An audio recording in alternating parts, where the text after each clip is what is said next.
بہتر ہے کہ ان شیروں کو سکھا دیں رم آہو، باقی نہ رہے شیر کی شیری کا فسانہ۔ کرتے ہیں غلاموں کو غلامی پہ رضامند، اور تعویل مسائل کو بناتے ہیں بہانہ۔ یہ علم، یہ حکمت، یہ تدبر، یہ حکومت، پیتے ہیں لہو دیتے ہیں تعلیم مساوات۔ فریاد افرنگو دل آویزی افرنگ، فریاد شیرینی و پرویزی افرنگ، عالم ہما ویرانہ از چنگیزی افرنگ، معمار حرم باز بد آمیر جہاں خیز، از خواب گراں خیز۔ کیوں جی شرع یورپ بے نزائے کیل و کال، بررا کرداس بر گرگاں حلال۔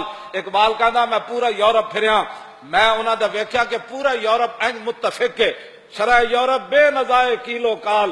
اقبال کہندا کدی بھی اتھے باس نہیں ہوئی کہ برما اتھے کی گزر گئی، کدی بھی اتھے باس نہیں ہوئی کہ جناب فلسطین غلیلاں نال اگے گن کھڑی ہون، توپ کھڑی ہون تے غلیلاں نال مسلمان انہاں دا مقابلہ، یہ کدی بھی باس نہیں ہوئی کہ یار غلیل تے توپ دا بھی کدی مقابلہ ہویا، ہاں تو غلیل تے ٹینکاں دا بھی کدی مقابلہ ہویا۔ کہندا اتھے کدی بھی باس نہیں ہوئی کہ شام دے وچ کیڑی قیامت گزر گئی، اتھے کیڑے کیڑے بم سٹے کہ بیٹھے بیٹھے پورے مسلماناں دیاں بستیاں خاک ہو گئیاں، بے نزائے کیلو کال۔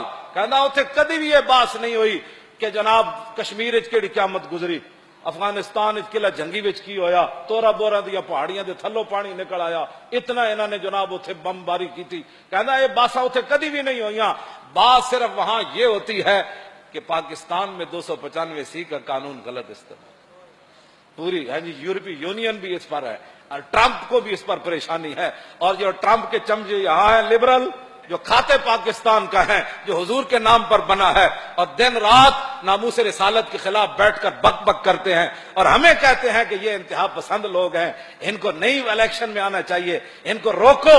میں کہتے ہیں تو آڑے انہیں پاپ ہی نہیں روک سکتا۔ اور توجہ توجہ توجہ توجہ توجہ توجہ، ان کو روکو۔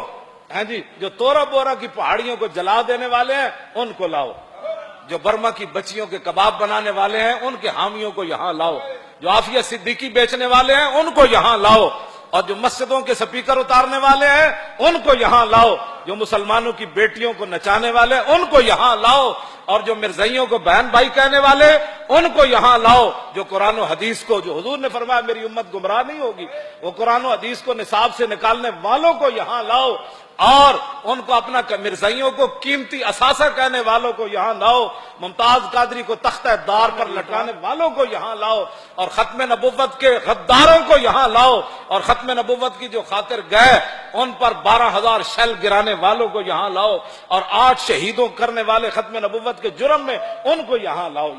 یہاں باتیں یہ ہوتی ہیں، وہ جی یہ لبیک والے کہاں سے آ گئے، ان کو سیاست میں کیسے آ گئے، یہ اس کو لاؤ جو ننگیاں بیٹیاں بش نو وکھاندا رہا۔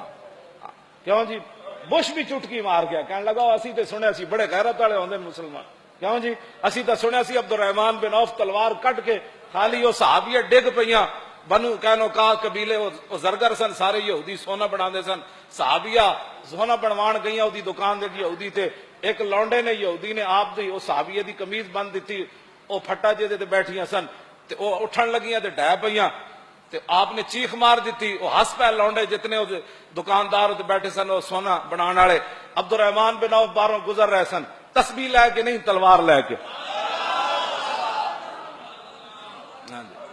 کیوں جی وہ ایٹم بم بنا لیا انہوں نے، ایٹم بم برسا بھی دیا انہوں نے جاپان کے اوپر، ہاں جی وہ پھر بھی آج امن والے ہیں، اور امت آج تک رسول اللہ کی تلوار کا ایسے کھل کر بیان نہیں کر سکے، نہ مولوی بیان کر سکے، نہ سجادہ نشین بیان کر سکے۔ ان کو پتا تھا نہ مولویوں کو بھی کہ ہم نے بھی بدر میں نہیں جانا، ہاں جی، اور پیروں کو بھی پتا تھا جو 20 قسم کے جبے پہنتے ہوں، جو ہر کس وقت ہاتھ چموانے کے لیے تیار بیٹھے ہوں، جن کے جوتے پہنانے والے اور ہوں، جن کے ہر بیٹے کی گاڑی علیحدہ ہو، جو ختم نبوت پر ادھر حملہ ہو رہا ہو وہ پیر یورپ کے دوروں پر روانہ ہونے والے ہو، اور یورپ میں جا کر نیشنلٹیاں لے رہے ہوں، اور امریکہ کے جناب وہ نیشنلٹی کے لیے فارم پر کر رہے ہوں کہ اگر مجھے، ہاں میرے پاس وہ سارے وہ ان کے حلف نامے موجود ہے، یورپ میں جو کچھ ان سے لیتے ہیں اس میں امریکہ کے حلف نامے میں یہ بھی ہے کہ امریکہ کی حفاظت کے لیے مجھے ہتھیار بھی اٹھانے پڑے تو میں اٹھاؤں گا۔ وہاں جا کر فارم پر کر دیا نیشنلٹی لینے کے لیے کہ میں امریکہ کے لیے ہتھیار بھی اٹھاؤں گا، تو محمد عربی کی تلوار کی بات بھی نہ کر سکا۔ ان لوگوں نے کیا باتیں کرنی تھی، اور ان لوگوں نے دین کی کیا حفاظت کرنی تھی؟ کیوں جی؟ اقبال کہتا تو بدل گیا تو بہتر کہ بدل گئی شریعت کہ موافق تدرواں نہیں دین شاہبازی. اقبال کہتا چنگا ہویا بٹیریا تو بدلیا نال دین بھی بدلیا. شاہیناں دا دین بٹیریاں دے موافق تے ہو نہیں سکدا. ہاں جی او تے اے کدی بدر وچ لے گیا کدی او دے چ لے گیا. پیٹوں تے پتھر بنوا کے تے 50,000 دے لشکر دے سامنے کھڑا کر دیتا. تہ بند بدیا ہوئے. حضرت حذیفہ بن یمان میدان خندق کے جو حضور نے فرمایا حذیفہ 25,000 لشکر دی خبر لے کے آؤ تے ایک تہ بند بدیا ہوئے تے زمین نہ لپٹے ہون سردی دے بچاؤ واسطے. فرمایا جب حضور نے پوچھا نا کون تے کہنے میں اتنی سردی لگی ہوئی سی میں زمین نہ اینڈ لپٹے ہویا سی. فرمایا کون؟ حذیفہ فرمایا اٹھ. کہنے میں اٹھ کھڑا ہوا. عرض کی کیا حکم ہے؟ فرمایا جاؤ جا کر لشکر کی خبر لے کر آؤ. کہا یہ بھی نہیں کہا حضور کپڑے بھی نہیں دیتے ٹھنڈی ہوا چل رہی پیٹ ہوتے پتھر بدے تے 50,000 لشکر میں کلیاں جاواں. کہنے لگے میں چل پیا. جدو میں چلیا تو پھر حضور نے ہاتھ چک دیتے یا اللہ اے حذیفہ تیرے نبی دی گل من گیا انہیں چوں ہی نہیں کی تھی. ہن تیرے نبی اس واسطے دعا منگدا یا اللہ دی دائمی حفاظت کری بائیویں حفاظت کری اتوں بھی حفاظت کری زمین دے تھلوں بھی یا اللہ دی حفاظت وچ نو لے جاویں. 50,000 دا لشکر ادا جڑا بال بھی ڈنگا نہ کر سکے. کیوں جی؟ میں انہاں ناز تے میں ہمیشہ گل کرنا کہ جنہاں دے اسی کام کردے ہیں وہ سانو بیاسرے چھڑ دے دے. ہاں جی جی حذیفہ بن یمان تہ بند بن کے خندق وال کافراں وال ٹر پے تے دعا ہو گئی تے اسی فیض آباد وال چلے تے انہاں دے سہارے اُتی چلے اور ساڈے کول کیڑا سہارا.